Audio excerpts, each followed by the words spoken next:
So first of all, let me welcome you to our webinar on the Accelerated Online Degree Completion Program.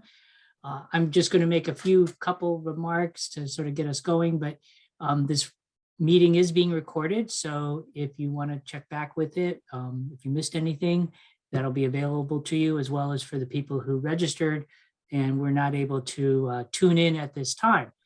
But my name is Roy Barnes. I am a professor of sociology and currently associate dean in the College of Arts and Sciences. And so I'll have a few things to say, but a lot of the really important stuff that you need to learn about is going to be from Stephanie Martiny. So I'll introduce her. Hey everyone, my name is Stephanie Martiny. I am the academic advisor for the program. We are going to go through this relatively quickly, but as you may have noticed, we are recording it. So don't worry about taking notes or anything like that. You will get the recording as well as the slide deck sent to you. So you can just kind of sit back, enjoy the show. It's not that exciting, but we will kind of give you a lot of information pretty quick. Roy, I just want to let you know that I can't see the waiting room now that I'm screen sharing. So if you see anybody pop in, if you can go ahead and admit them. Okay. Okay. So as Roy mentioned, we are going to talk about our AODC, which is our Accelerated Online Degree Completion Program. We are very excited about this program. So first, we're going to go over some University of Michigan fast facts. So as you may know, there are 3 campuses for University of Michigan. We have what we like to say our big sister in Ann Arbor, which is the popular one, the one that everybody knows about. And then we have the 2 other ones, which are ourselves in Flint, and then we have another one in Dearborn. There are some differences and some similarities between the 3 different campuses. Differences are majors. Each university offers a few different majors. Some of the basic ones are all there, but for example, we are the only one that has the AODC program. So that's pretty exciting. Dearborn offers different ones than Ann Arbor offers. So that's some of the differences. Costs are different and admission standards are different. So the GPA requirements different, SAT scores are different. All of that kind of information is a little bit different with the 3. The similarities, the education is the same. No matter where you go, you are getting that University of Michigan education, which also means the degree and the diploma are the same. No matter where you live or where you may move to, it is the degree that you are receiving or the education that you are receiving and the degree that you earn are recognizable as being one of the best. So wherever you go, you have that block M on there, which is a really, really nice thing to have, as you probably know. Okay, so for our AODC program, there are a few differences with this. It's a brand new program that we are launching in the fall, and it's kind of more of an initiative than a program. We've kind of changed a lot of the things that we are doing specifically for this program. For example, it is geared for adult learning. This is not geared for 18, 19-year-olds that are coming out of high school. This is geared for the 25, 30, 40, 50-year-olds who are adults who have life experience. The content is problem-centered. It's not content-oriented. So how the information is being delivered to you, how the instructors are teaching the classes is going to be quite a bit different than a traditional college class. It's going to be much more applicable to your real life situations. Any experiences that you have, especially mistakes, are foundational in how you learn and what you bring to the table and what you bring to the classroom. So we definitely want you to bring all of that to each class and to each assignment and to each discussion, because those are huge in how we learn and what we do and everything every day. Lectures are not the focus. Like I said, it's going to be more conversational. Flexibility in completing assignments. You study and engage when you're able to. It is asynchronous, which means that you can do this at 10 o'clock at night or 2 in the morning if you want. You can do it at 5 in the morning if it's easier to do it before the day starts. Whatever works for you is when you can complete the work. There are not going to be meeting times that you have to do. You won't have to meet at 7 o'clock at night or whatever the case is. It's whenever you can make it work for you. But the learning outcomes are the same, regardless of if you were to do it asynchronous or if we were to offer this program on campus. We don't, but if we were, learning outcomes are the same. We do expect you to walk away learning the same thing that you would if you were in the classroom. So the program structure, as I mentioned, is online asynchronous, which means you do it when you can. It is an accelerated format. So the classes are 7-week courses. This allows you to get through more classes in a shorter amount of time. So our normal semesters are 14 weeks. So you're taking one class for 14 weeks. For this, you're taking a class for 7 weeks. So it gives you much more focus into the one class. It is accelerated as the same class, it's just condensed down to that 7 weeks. Revolving admission policy, that means you can start with us 6 times a year. We have 2 starts in fall, 2 starts in winter, spring, and summer. So whenever you're ready, we are here ready for you. The degree is 120 credits. That comprises of general education courses, electives, and then you can choose 2 or more certificates that Roy is going to talk about in a little bit. All right, I'm going to throw it back over to Roy. Okay, thank you, Stephanie. So the degree actually, just to be clear, is a Bachelor of Interdisciplinary Studies.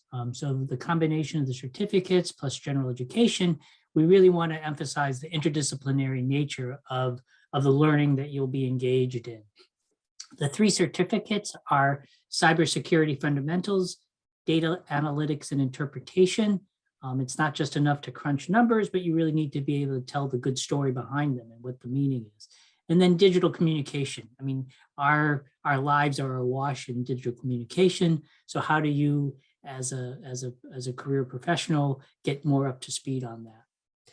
As Stephanie mentioned, you need to fulfill the general education degree requirements that all University of Michigan-Flint graduates have to do. So if needed, there'll be courses offered in humanities, social sciences, natural sciences, etc.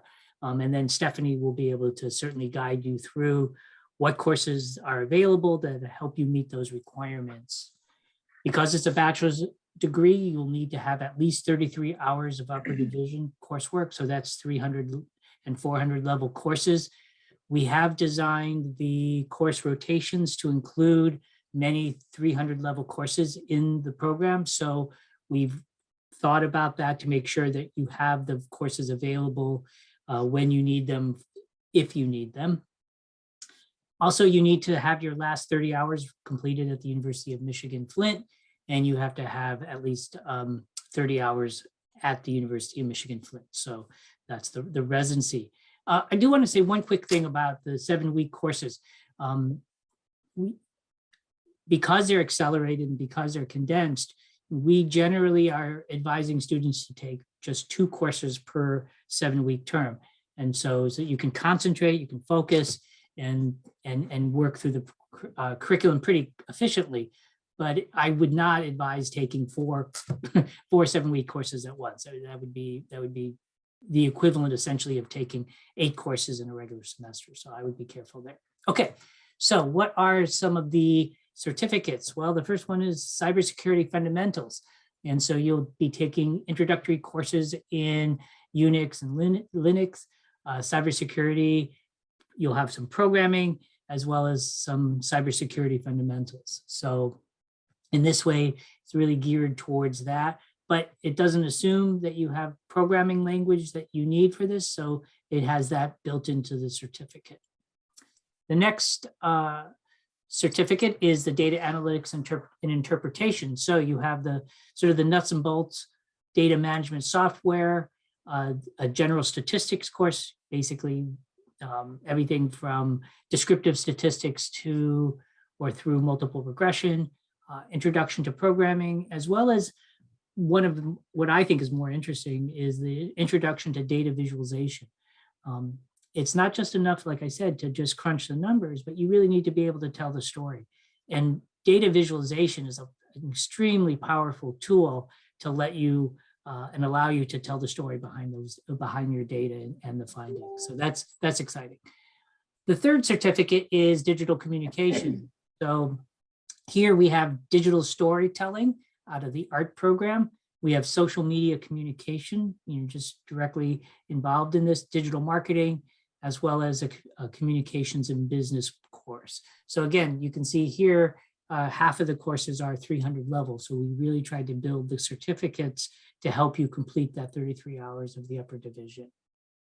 All right, moving on. The other part of this program that we're particularly excited about, and I think is really sets us apart too, is that we want to be very mindful of your prior learning.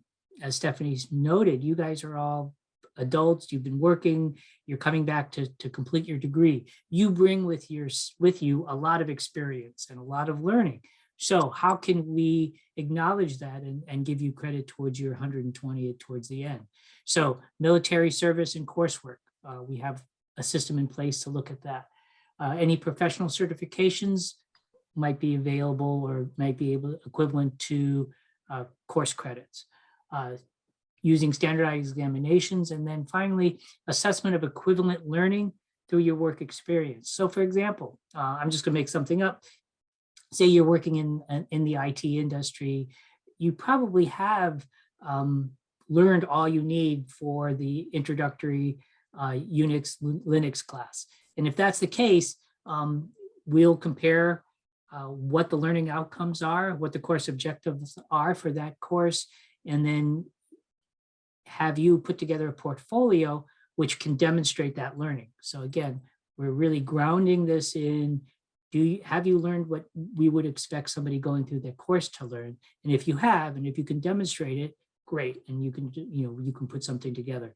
And we're putting that mechanism in place as well, not right now as we speak, but certainly we're putting that into place now, and we'll be ready in the fall. Okay, what else we have here? Support services. So that's Stephanie's bailiwick, and I'll turn it back over to her. Yes, hi. So for support services, we want to let you know that as a UM-Flint student, even when you are completely online, you have access to all of our support. You have actively involved professors.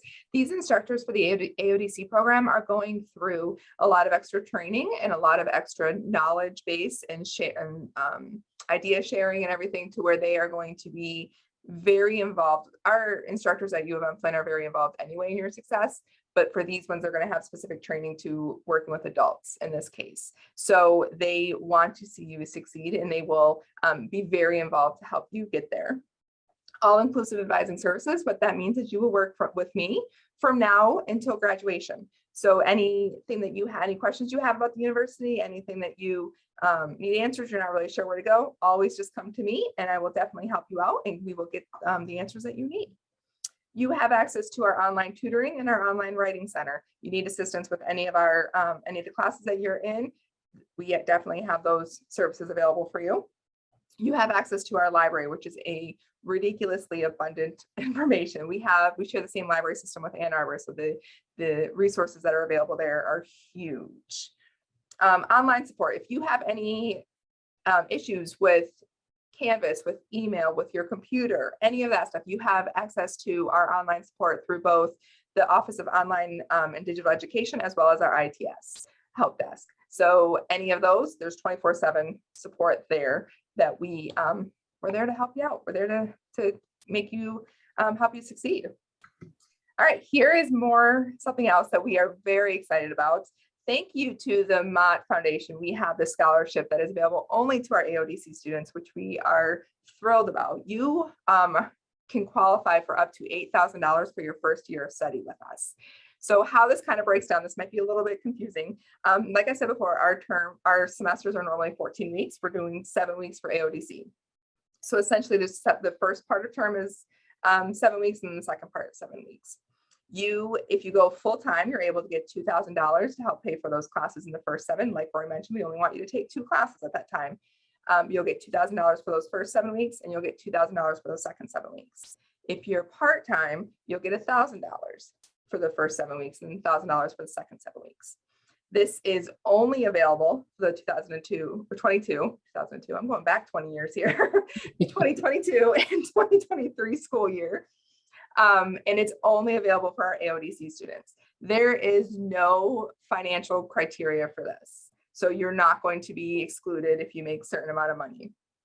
You don't really need to do a scholarship, or not a scholarship, a essay or anything for this. This is a really, really great scholarship that we are very excited about. We do want you to be, it is degree completion, so we want you to be, closer to the end, which if you have any of those credits coming in, we'll talk about that in an individual basis.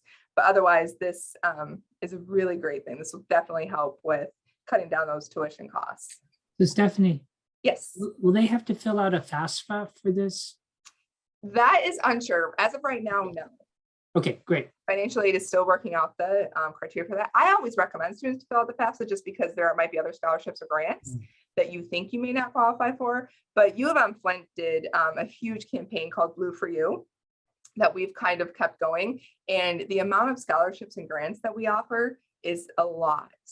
It's a ton. And I always recommend students, even if you don't think you're going to get any federal grants, there might be some U of M grants that are there that I definitely recommend students trying. FAFSA can be a little overwhelming, but if you did your taxes online, it's much, much simpler.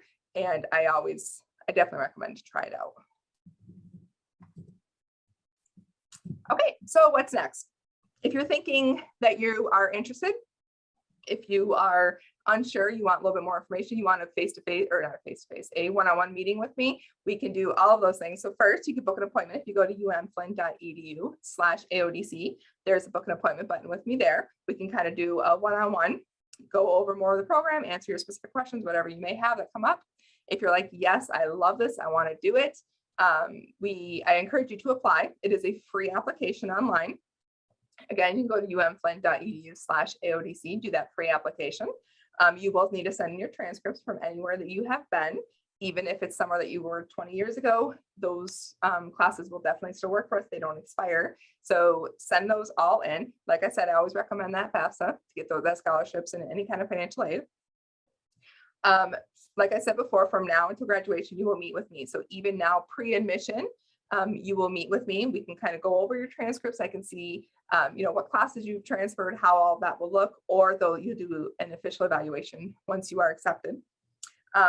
Once you are accepted, you will meet with me and we will create a course plan. So what that will look like is we will break down what classes you are taking each semester from now until graduation. So you'll have an exact idea of when you will be done with our program. So it's a really great way to just kind of be like, okay, in winter of 23 or winter of 24, I will be complete, I will be done, and we can go on from there.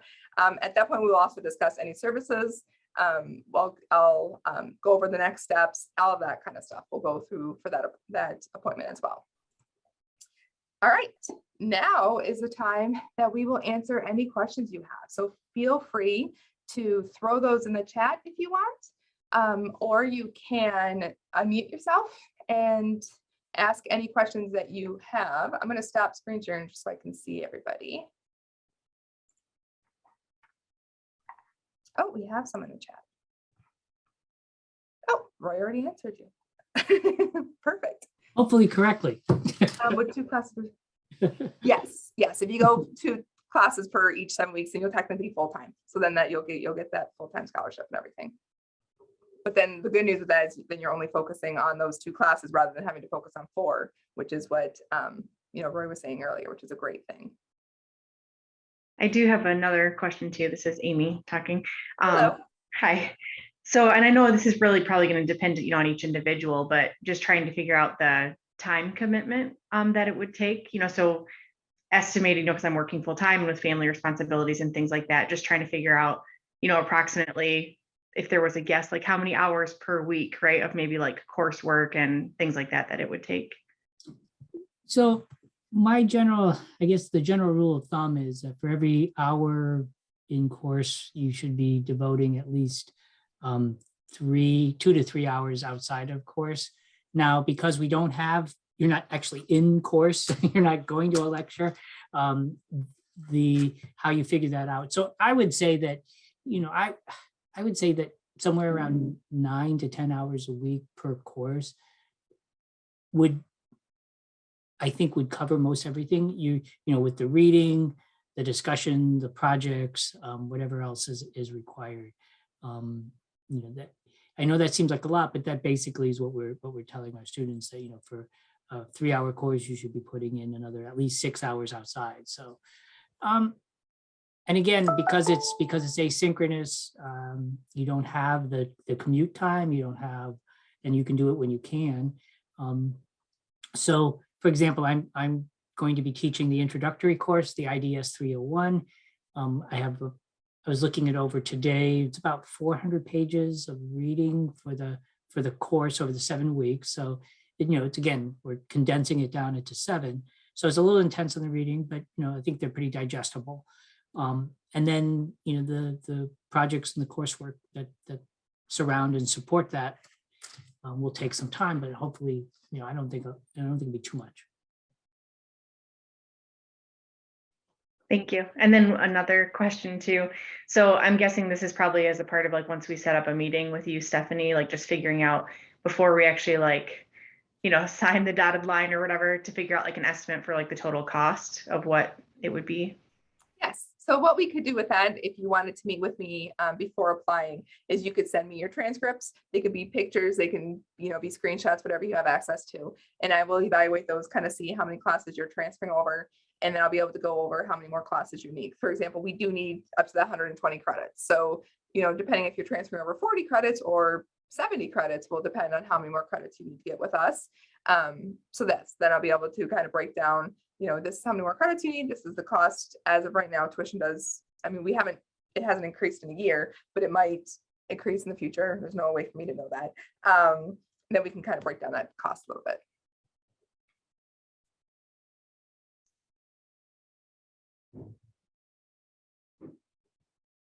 Do we have any other questions?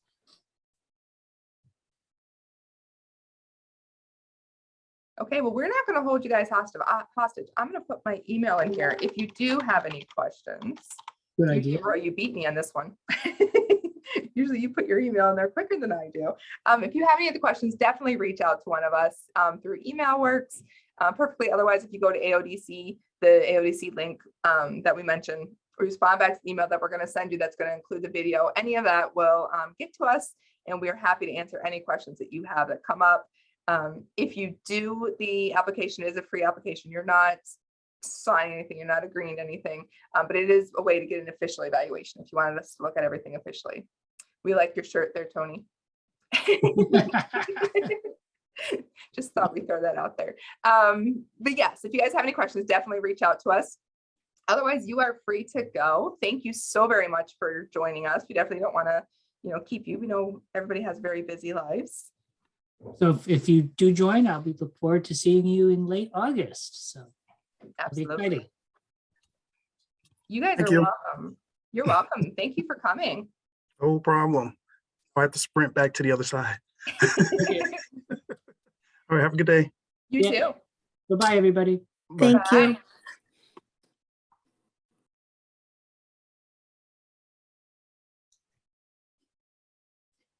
All right, Stephanie. Another one in the books? Yes. Oh, do I need to turn off the recording? Let's see.